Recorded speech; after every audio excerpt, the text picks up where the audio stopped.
రంగారెడ్డి జిల్లా మాజీ కలెక్టర్ అమోయ్ కుమార్ను ఈ నెల 25న విచారణకు రావాలని ఈడీ అధికారులు సమన్లు జారీ చేశారు.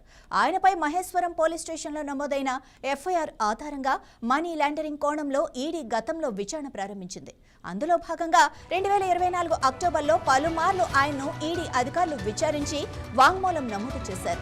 మహేశ్వరం మండలం నాగారం గ్రామంలోని భూదాన్ భూముల అక్రమ రిజిస్ట్రేషన్లు, ధరణి రికార్డుల్లో మార్పులు, 22A జాబితాలోని నిషేధిత భూముల రిజిస్ట్రేషన్ల ద్వారా అమోయ్ భారీగా లబ్ధి పొందారని ఈడీ అధికారులు అనుమానిస్తున్నారు. ఈ క్రమంలోనే ఆయన మనీ లాండరింగ్ కోణంలో విచారిస్తున్నారు.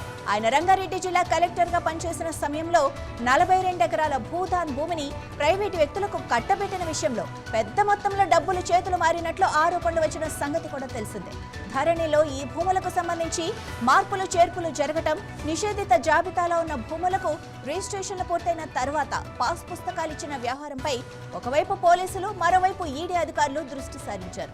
అమోయ్ కుమార్ హయాంలో జరిగిన సేల్ డీడ్లు 1209, 1212, 4594 విషయంలో అవకతవకలు జరిగాయని ఈడీ గుర్తించింది. ఇక ఆయనకిచ్చిన నోటీసుల్లో 3 సేల్ డీడ్లు, బ్యాంకు ఖాతాలు, ఆస్తుల వివరాలు అందజేయాలని స్పష్టం చేసింది.